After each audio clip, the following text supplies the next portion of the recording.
చంద్రబాబు పాదయాత్రకు ప్రజల నుంచి స్పందనే లేదని అంబటి రాంబాబు చెప్పారు. 26 జీవోలపై మంత్రులు పలు విధాలుగా మాట్లాడటాన్ని విమర్శించారు. కాంగ్రెస్ టీడీపీ కుమ్మక్కయ్యాయని అంబటి అన్నారు. ఇంకా రాష్ట్ర రాజకీయాలపై అంబటి ఏమన్నారో విందాం. స్థాపన ధ్యేయంగా సాగుతున్న మరో ప్రజా ప్రస్థానం పాదయాత్ర మహబూబ్ నగర్ జిల్లాలో కొనసాగుతుంది. ఇందులో భాగంగా మహబూబ్ నగర్ నియోజకవర్గంలో షర్మిల పాదయాత్ర నిర్వహిస్తున్నారు. ఈ పాదయాత్రకు అశేష జనంతో పాటు కూడా కార్యకర్తలు అభిమానులు కూడా భారీ ఎత్తున తరలి వస్తున్నారు. తమ సమస్యలను చెప్పుకుంటారు. ఇప్పుడు పార్టీకి చెందిన సీనియర్ నాయకుడు అంబటి రాంబాబు గారు ఉన్నారు. సార్ అడిగి మరింత తెలుస్తుంది.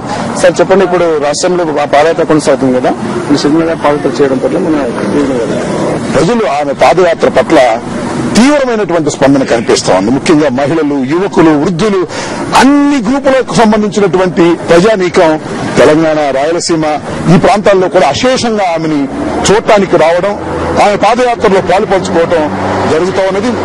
నాకు తెలిసినంత వరకు ఇది చరిత్రలో సువర్ణాక్షరాలతో లిఖించదగినటువంటి ఒక ప్రజా ప్రస్థానం. ఇది మరో ప్రజా ప్రస్థానం. ఒకవైపున మళ్ళా చంద్రబాబు నాయుడు గారు కూడా పాదయాత్ర చేస్తూ ఉన్నారు. ఆయన ఇప్పుడు హెలికాప్టర్ అలవాటు, ఏసీ కార్లు అలవాటు తప్ప ఇప్పుడు పాదయాత్ర చేసినటువంటి సందర్భమే లేదు ఆయన మొత్తం జీవిత చరిత్రలో. కానీ రాజశేఖర రెడ్డి గారు రాయలసీమలో గాని, లేదా మరొక సందర్భంలో గాని అనేక సందర్భాల్లో పాదయాత్ర ద్వారా ప్రజల మధ్యకు వెళ్లినటువంటి వ్యక్తి.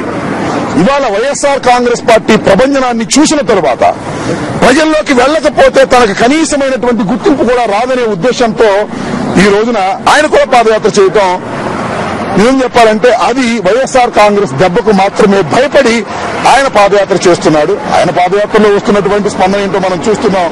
9 సంవత్సరాల పాటు ఈ రాష్ట్రాన్ని పరిపాలన చేసినటువంటి ముఖ్యమంత్రి ఇవాళ కొత్త వాగ్దానాలు చూస్తున్నాడు. ఎలా చేస్తున్నావు, ఎలా తీరుస్తామంటే దానికి సమాధానం లేనటువంటి పరిస్థితి. ఒక కళ్ళబొల్లి మాటలు చెప్పి తన పాదయాత్రలో ప్రజలు నమ్మించడానికి విఫలయత్నం చేస్తున్నాడు. కానీ ప్రజలు నమ్మేటటువంటి పరిస్థితి లేదు. సార్, ఇప్పుడు 26 జీవోలకు సంబంధించి సమిష్టి నిర్ణయం తీసుకున్నామని చెప్పేసి మంత్రులు సుప్రీంకోర్టుకు నివేదిక ఇవ్వడం జరిగింది. అటువంటిప్పుడు జగన్ నిర్దోషిగా బయటపడే అవకాశం ఉంది. దీనివల్ల ఈ 5 మంత్రులు కూడా కౌంటర్ దాఖలు చేసినటువంటి సందర్భాన్ని చూస్తే వారిలో వారి వాదన నిజమైతే జగన్మోహన్ రెడ్డి అసలు దోషే కాదు.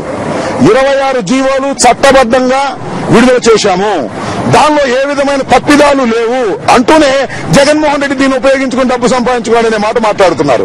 26 జీవోలు చట్టబద్దమైనప్పుడు, 26 జీవోలు న్యాయమైనప్పుడు, మంత్రివర్గ నిర్ణయాలు కరెక్ట్ అయినప్పుడు అసలు జగన్మోహన్ రెడ్డి నేరస్తులు అవడానికి అవకాశం లేదు. ఇది ఇవాళ చెబుతున్నటువంటి అంశం కాదు, మొదటి రోజు నుంచి మేము చెబుతున్నటువంటి అంశం. ఏదో ఒక విధంగా ఆయన్ని కుట్ర చేసి లోపల పెట్టాలనేటువంటి పథకంతో ఏర్పాటు చేసింది తప్ప మరొకటి కాదనేది మరొకసారి తేటతెల్లమవుతున్నటువంటి సందర్భాన్ని కూడా మనం చూస్తున్నాం. ప్రభుత్వము 26 జీవోలకు సంబంధించి కూడా తమ తప్పు ఒప్పుకున్నట్లని చెప్పేసి కూడా అంబటి రాంబాబు గారు ఆరోపిస్తున్నారు.